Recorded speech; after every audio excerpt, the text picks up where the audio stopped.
إن الحمد لله نحمده ونستعينه ونستهديه ونستغفره ونعوذ بالله من شرور أنفسنا ومن سيئات أعمالنا من يهده الله فلا مضل له ومن يضلل فلا هادي له وأشهد أن لا إله إلا الله وحده لا شريك له وأشهد أن محمدا عبده ورسوله صلى الله عليه وعلى آله وأصحابه وسلم تسليما كثيرا أما بعد.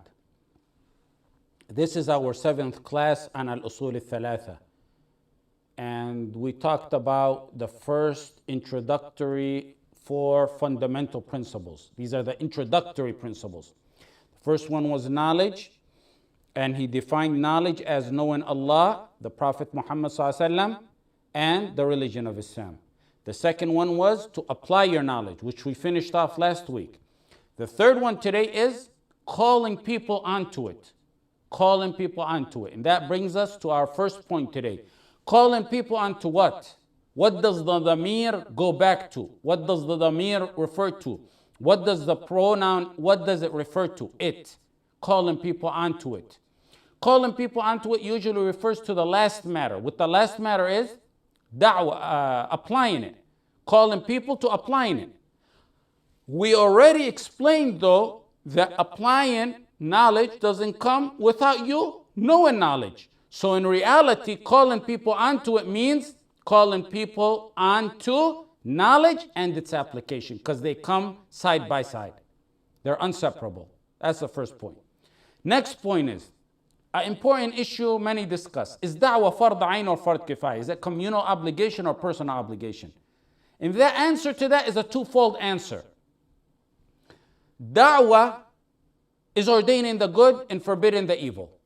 That's da'wah. Ordaining the good and forbidding evil is da'wah.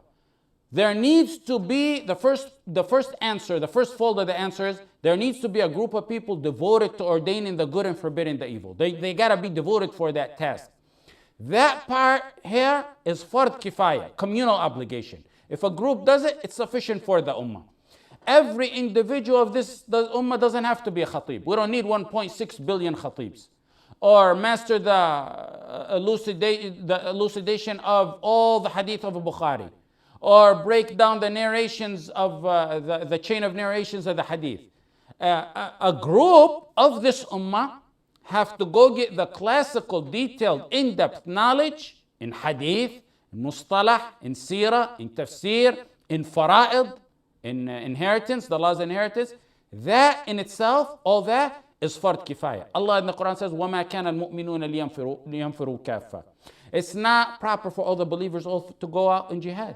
وَمَا كَانَ الْمُؤْمِنُونَ لِيَنْفِرُوا كَافَّةً فَلَوْلَا نَفَرَ مِنْ كُلِّ فِرْقَةٍ مِّنْهُمْ طَائِفَةٌ. A party should stay behind and get the instructions, get the lessons on Islamic knowledge, so that they can warn their people when they return to them. A group of this ummah has to be in the forefront of da'wah. They have to take on the challenges. When people bring misconceptions, they got to respond to them. When government spread kufr, someone's got to stand up to it. Someone needs to respond to all that. Someone needs to respond to the rawafid, to the khawarij, to the murjia. Someone needs to lead jum'ah. Someone needs to lead salah. Someone has to have the detailed knowledge of jarh and ta'dil. Someone has to have the detailed knowledge of inheritance. But that's not something everyone is able to do. It's not something everyone is able to do. And in fact, it's impossible to burden the whole ummah with such detailed knowledge. Ibn Kathir rahimahullah said, there needs to be a group of this ummah in the forefront to confront the wrong, stop the evil, and represent and convey the truth. Then he said, which leads us to the answer, the second answer, the B answer. At the same time, it is also wajib on every individual to the extent he can do. It's wajib on every individual to the extent he can do. That's the second answer. Every Muslim has a personal obligation, a fard ayn obligation, individual responsibility to perform da'wah. Each according to the best of his abilities or her abilities and according to their surroundings. And that varies, that slightly varies based on every individual, based on their knowledge. You have to do da'wah in what you know, in your surroundings, around you. You don't have to be a khatib, but you do know salah is fard. You see someone who's not doing their salah, you say salah is obligatory on us. You have to perform your salah. You know backbiting is haram. You're in a setting where there's backbiting. You say stop, this is haram. The Prophet sallallahu alayhi wasallam in Sahih Bukhari, بلغوا عني ولو آية, convey from me even if one ayah. If you know one ayah, go ahead and convey it. You know that truly, you truly know the meaning of that ayah, convey it. In the Quran, وَلْتَكُمْ مِنْكُمْ أُمَّةٌ يَدْعُونَ إِلَى الْخَيْرِ وَيَأْمُرُونَ بِالْمَعْرُوفِ وَيَنْهَوْنَ عَنِ الْمُنْكَرِ وَأُولَٰئِكَ هُمُ الْمُفْلِحُونَ. Let there arise a group out of you, inviting people to that which is good, to Islam, enjoining the good and forbidding the evil. يَأْمُرُونَ بِالْمَعْرُوفِ وَيَنْهَوْنَ عَنِ الْمُنْكَرِ وَأُولَٰئِكَ هُمُ الْمُفْلِحُونَ. A group of you. Min, minkum, min, in Arabic, means tab'id, meaning, which would mean a group of you. Let there be a group of you. Min, tab'id, meaning some of you. Which, if you take it to that, if you take min lit tab'id, would mean the fard kifaya, the communal obligation. Meaning, let there a group of you master the knowledges. But min in Arabic could mean al-jins, which means, the verse would mean, let there be of mankind, meaning all of you. Min lil jins, meaning mankind, which would make the verse meaning the fard ayn type of da'wah, the individual obligation type of da'wah, because min could be also lil jins, meaning of mankind. Abu Hurairah in Sahih Muslim, the Prophet sallallahu alayhi wasallam said, whoever sees the hadith, all of you know, whoever sees, it's in Sahih Muslim, whoever sees evil, let him change it by his hand, if not by his tongue, if not by his heart. Every Muslim is directed to change based on, and of course every single one of these, the tongue, the hand, and the heart, has its own rules and regulations. Matters one is trusted with, like his own children, he's obligated to do da'wah with them. يا أيها الذين آمنوا قوا أنفسكم وأهليكم نارا. O you who believe, guard yourselves and your family. How could you guard them without giving them da'wah? A person must do da'wah to his family because he's entrusted with them, and he will be asked about it. A woman is to do da'wah with her family as well, in her surroundings, in her relatives, in her friends, in her peers, because she may be asked about it. She may be asked about certain situation where she's in if she doesn't do the da'wah. If one is in a gathering where there's wine being served, he must or she must tell him this is prohibited, and the least of it, forbidding the evil, is walking away. Walking away from that is in itself forbidding the evil. And it's better if you tell them. So the point is, the detailed form of da'wah, where you know the detailed Islamic knowledge and you convey that, and you talk about the Khawarij, the Murji'ah, the Rawafid, the Jarh and Ta'deel, that's fard kifaya. But there's an obligation on everyone within his surroundings to the best of his abilities and means. That one's not fard kifaya, that's a fard ayn. The next point. We emphasize knowledge so much in our classes. Alhamdulillah, from what I gather from the questions that we've been getting, is that many who follow these classes on a regular basis are heavily involved in da'wah. And that's a good sign. And that's our target. That's the kind of group we target. A common question I've been getting is that, should I cancel my da'wah efforts? You emphasize knowledge so much. Should I cancel my da'wah efforts and focus on learning? And I'm going to let Imam Ahmad answer that question for you, rahimahullah. In Manaqib al-Imam Ahmad for Ibn al-Jawzi, Salih, the son of Imam Ahmad, said, a man saw my father with an ink pot. They used to carry the ink pot. And it was in my father's hand. Salih is talking about his father. The man said, Abu Abdullah. Abu Abdullah is the name of Imam Ahmad. You've reached such a high status and position. You're the Imam of the Muslimin. You're Imam of Ahl Sunnah. Until when are you going to continue carrying the ink pot? And Imam Ahmad said, I'm going to take the ink pot to the grave. مع المحبرة إلى المقبرة. مع المحبرة إلى المقبرة. Muhammad ibn Ismail al-Sayyigh. Muhammad ibn Ismail al-Sayyigh. Al-Sayyigh means the one who was forger. He had a shop that he was a forger in. He said, me and my father were working. Imam Ahmad came by carrying his shoes. and passed by our shop. My father grabbed him by his thobe, by his dress. He says, aren't you embarrassed, Imam Ahmad? Until when are you going to keep learning from these young kids? You keep learning. Those kids you go and learn, they're either one or two things. They're either younger than Imam Ahmad, or they did not have the knowledge Imam Ahmad had. But he still went to learn from them. Imam Ahmad told As-Sayigh, he told him, until death. I'm going to keep going to learn until death. When death comes, then I'll stop learning. In Jami' Bayan al-Ilm wa Fadlih, Ibn Abd al-Barr, Ibn al-Mubarak was asked, until when are you going to continue learning? Because he always pursued learning and studying. He said, until death. Another time, when he was asked the same question, he said, it may be, pay attention to that, it may be that which I need to learn, that which I desperately need to know, when I stand before Allah, I possibly haven't wrote it yet. If you say you want to delay da'wah until you fully encompass knowledge, then we all are never going to do da'wah. Not in this lifetime for sure. Everyone needs to do da'wah in what he knows, in what he's sure of. There may be another matter pertaining to this, which is more personal.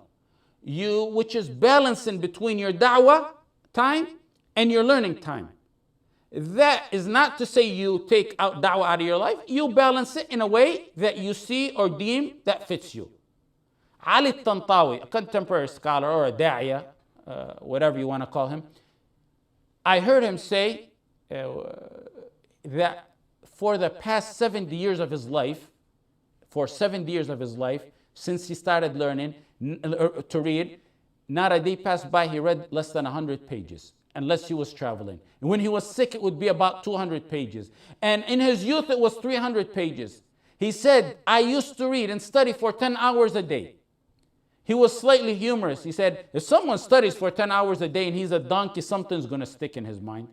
So look at that. 100 to 300 pages a day of his life, 10 hours a day. Yes, we all have to study like that. We all have to study, and learning is a never-ending process. Allah told His Prophet Muhammad ﷺ, وَقُلْ رَبِّ زِدْنِي عِلْمًا. This is to the Prophet ﷺ. Oh Allah, give me more knowledge. Give me more knowledge. Until when? Until when give me more knowledge? Give me more knowledge? What's the expiration date on this dua? When do you stop saying that, O Prophet of Allah? Sallallahu alayhi wasallam. Never. قُلْ رَبِّ زِدْنِي عِلْمًا. Until his death. That's the Prophet Muhammad sallallahu alayhi wasallam. So imagine us. We continue to learn. Just because you're learning, it doesn't mean you neglect your da'wah. The point of this, if one thinks he can go to Medina or some school or university or study with a sheikh and study and then complete all the knowledge and then sit to teach, that's not a alim. That might be the shuyukh of today, but the real shuyukh studied all the way until death. And they actually, after they left universities, studied more than they did when they were in the universities. If you keep studying until death, you want to delay da'wah until you graduate from learning, then there's no such thing as da'wah, because you're never going to graduate. There's no graduating out of Islamic knowledge. Study, and at the same time you study, convey what you know. But balance it out in a way that suits you. If you don't know knowledge, share the basics. Everyone knows La ilaha illallah Muhammad Rasulullah. Take someone who's a not Muslim and teach him La ilaha illallah Muhammad Rasulullah, or an aspect of it, or an aspect of manners. If you can't do da'wah in your own tongue, do it on the tongue of your others. How? By giving out a book.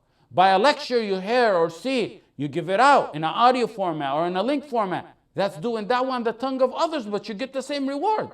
The entire ummah must be dua, but not dua of mimbar. They don't necessarily have to be dua on the mimbar. Everyone in his vicinity should be a da'iyah, in according to that which he knows and what suits him in his surrounding.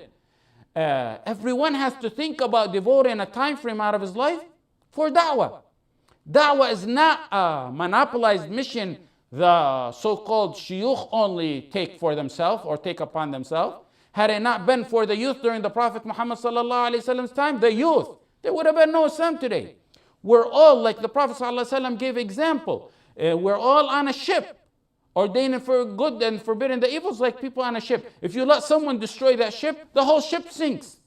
If we let it and stop anyone who's trying to destroy the ship, preserve it, then we're all going to reach the shore safely. The next point, we encourage learning. We encouraged it so much that people began to ask us, should we stop da'wah and just learn? We just answered that.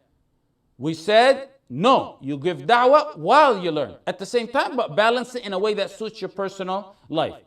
The next point is, related to this, is that you do give da'wah, we said, we encourage you, but know your limits. Today, there's a worldwide Islamic epidemic. One who might be a good talker, or possibly even just grow a couple-day-old beard, maybe put on a scarf, maybe even not even a scarf, just put on a kufiya, and go to a local masjid or give a talk or two and just upload it on YouTube. What happens? The man who has sacrificed his whole life in medical school, who knows snippets of Islamic knowledge, or possibly one or two bits and pieces of Islamic knowledge, the one who spent and sacrificed his life in law school and engineering school, or maybe a businessman, suddenly, he's a sheikh, he's a mufti, he's sheikh so-and-so.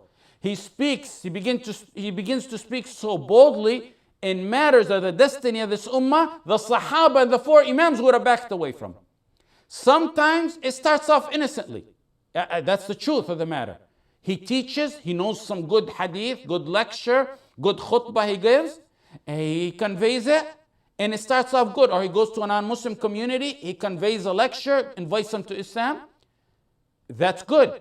But some don't know where to stop. Suddenly after he speaks in the local community and begins to wear his kufiya out a lot, and then a few-day-old beard, or possibly sometimes you go to Hajj and come back and he's a sheikh and a mufti from going back to Hajj, or go to Medina for Umrah and come back, or he went back to Medina. What's his knowledge? What's his sheikh? Oh, he went to Medina. How long did he stay in Medina? 3 weeks. What did he get in 3 weeks? The problem is people don't know their limits. Now, in this day and age, you don't ask, where's the sheikh? You ask who's not the sheikh. You just present a question, Islamic question in any field, in any surrounding, and just see the people. And see who will say, well, Allahu Alam. Let's consult the sheikh, see how rare that is. Abdurrahman ibn Abi Layla said, I met 120 of the Ansar. 120 of the Ansar, the Prophet ﷺ Sahaba. Abdurrahman ibn Abi Layla is a tabi'i. He said, if you ask each of them an issue, they would defer it to the other person, and the other person, and until it comes back to the first person. It goes from 120 people all the way back to the first person. Not a single of them preaches a hadith except that he wishes his brother would suffice him. Not a single one of them would give a fatwa except that he wishes his brother would suffice him. Can you imagine asking 120 Muslims today about an Islamic matter? Oh, wallahi, I think this and this. And I think this and ask him, my watch broke or my computer broke. He's going to say, oh, take it to the computer office or this place, they know good. But Islam, everyone's a sheikh today. Umar used to say, fear Allah and giving your opinions over matters of this deen. Umar and Ali, among others, when an issue used to arise, they are the best of the best in the best century. You would think Umar and Ali would jump up and answer the question. But when a question or issue would arise, they would gather the Sahaba, get together. What's the answer to this question? Maybe one of them heard a hadith the other one didn't know of. You think Umar and Ali, when they did that, they didn't know? Honestly, do you think they did not know when they would gather the Sahaba and ask them?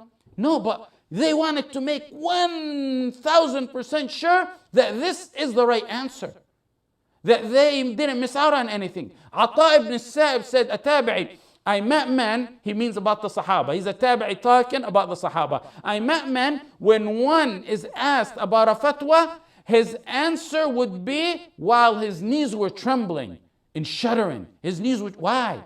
He fears Allah that he's going to be asked about this question. Al-Sha'bi, Al-Hasan al-Basri, and Abu Hussein, all tabi'een, the second generation after the Sahaba.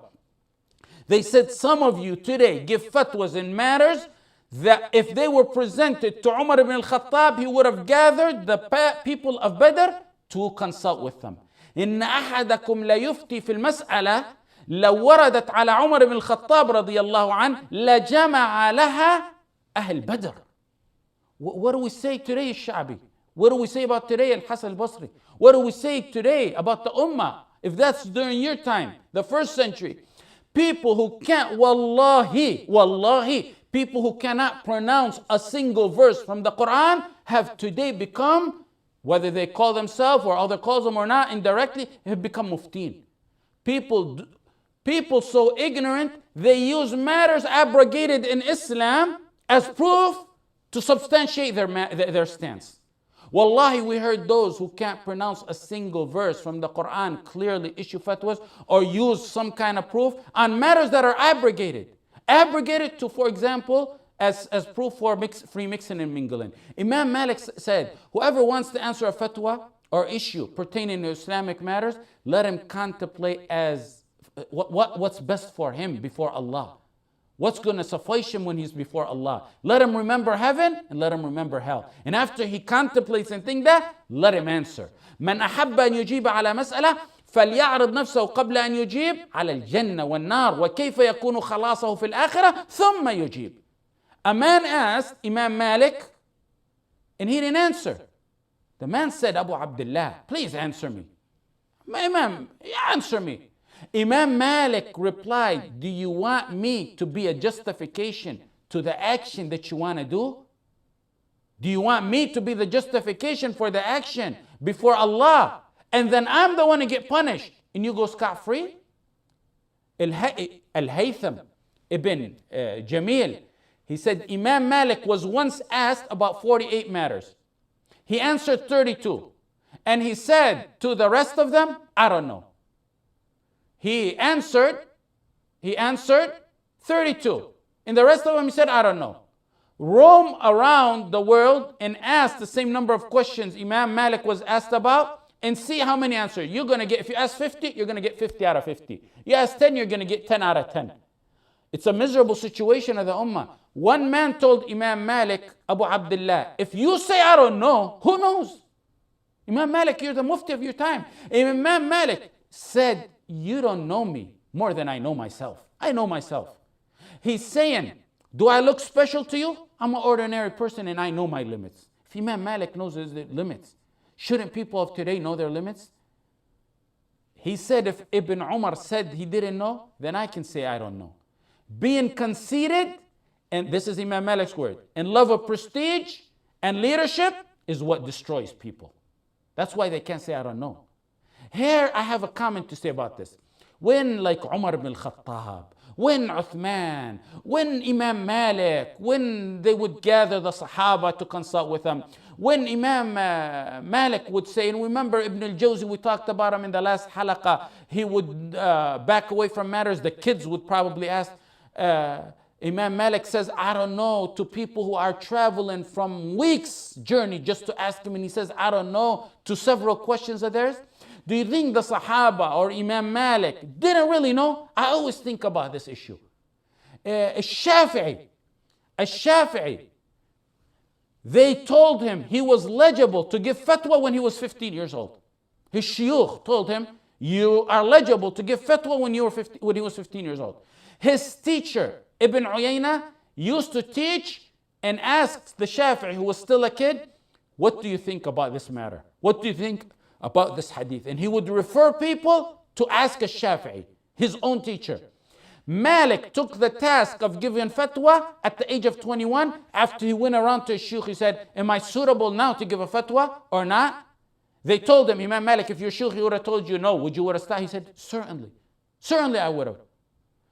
You remember that last class I mentioned two of the most prominent shuyukh of Ibn al-Jawzi who would back away from giving fatwa that the kids in his halaqah would give. Something I always thought of is, do you think they really didn't know? You think these people didn't really know? I'm almost positive. We don't know the ghaib, but I'm nearly positive they did know the answer. What I believe is that there was opinions or many hadith in the matter. They were not at a level where they were 100% sure. They were probably 99.9% sure. Okay, this is the right answer, but we're not 100% sure, so they back away. That's my feeling, and that's what I know of these imams.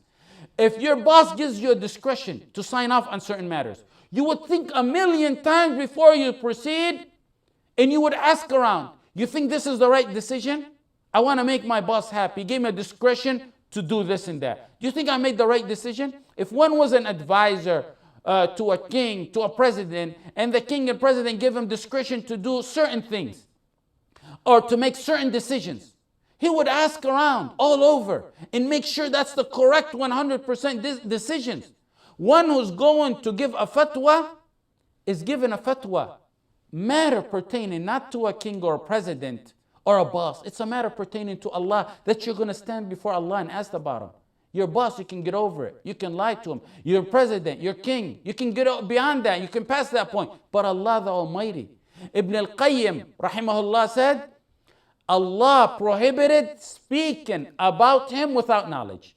And it's considered among the biggest of all prohibitions.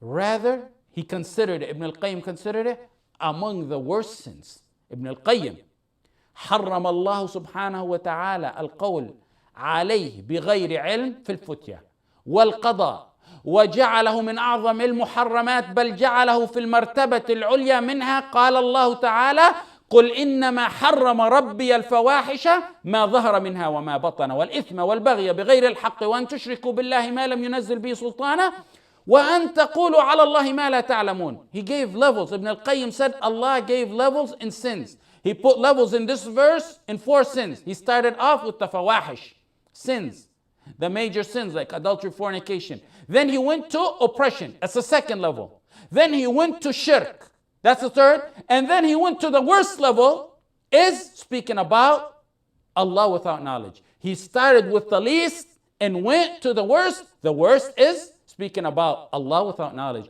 ولا تقولوا لما تصف ألسنتكم الكذب هذا حلال وهذا حرام لتفتروا على الله الكذب إن الذين يفترون على الله الكذب لا يفلحون. Atiq ibn Yaqub and Ibn Wahab said, they heard Imam Malik rahimahullah said, the Salaf and those before him never used to say haram and halal. They used to say we dislike this and we like that. You should do this and you shouldn't do that. They wouldn't use the term haram and halal. Because of the verse, قُلْ أَرَأَيْتُمْ مَا أَنزَلَ اللَّهُ لَكُم مِّن رِزْقٍ فَجَعَلْتُم مِّنْهُ حَرَامًا وَحَلَالًا قُلْ اللَّهُ أَذِنَ لَكُمْ أَمْ عَلَى اللَّهِ تَفْتَرُونَ. This is why many of the ignorant today, when they go and learn from the books, and I told you that is not the proper way of learning in itself, by itself, unless one has no teacher. They go and read matters that Imam Ahmad ibn Hanbal disliked that. When in reality that matter is considered by Imam Ahmad ibn Hanbal haram. But they wouldn't use the term haram. Some of the ulama wouldn't use the haram. This brought a lot of confusion to a lot of the students. Because they wouldn't use haram and halal, fearing Allah. They say, I dislike this and I like this. I prefer this and I don't prefer that. Then Imam Malik brought many examples where the Salaf used to use makruh, I dislike and I like and I prefer and I don't prefer, of the Salaf, of the previous Imams. And he said this was a common trend used by them. Abdullah ibn Amr radiallahu anh said, عن النبي صلى الله عليه وسلم إن الله لا ينزع العلم انتزاعا ينتزعه من صدور الناس ولكن ينزع العلم بقبض العلماء حتى إذا لم يبق عالم اتخذ الناس رؤوسا جهالا فسئلوا فأفتوا بغير علم فضلوا وأضلوا. Al-Bukhari and Muslim, verily Allah does not take away knowledge by snatching it from the hearts. He takes away knowledge by taking away the scholars by their death. So that when he leaves, the scholars leave and depart, then the people will be with the ignorant. And they will ask the ignorant about verdicts. And then those ignorant will tell them the answers. فَسُئِلُوا فَأَفْتَوْا بِغَيْرِ عِلْمٍ فَضَلُّوا وَأَضَلُّوا. They are in themselves astray and they lead the masses astray. Make da'wah in what you know in confidence. And say in matters that you don't know, I don't know. Or give me time, let me ask. Let me research. Simple and easy. Yes, give da'wah. Don't stop da'wah. Don't say I'm ignorant. Give da'wah in matters that you know and back away from that which you don't know. We have to stop here. We'll stop a little bit early because we have another lecture to go to in about 45 minutes. So If you have any questions or concerns, we will take it next week, inshallah. Or, most of you can personally contact me and we'll answer it. جزاكم الله خير وصلى الله على سيدنا محمد وعلى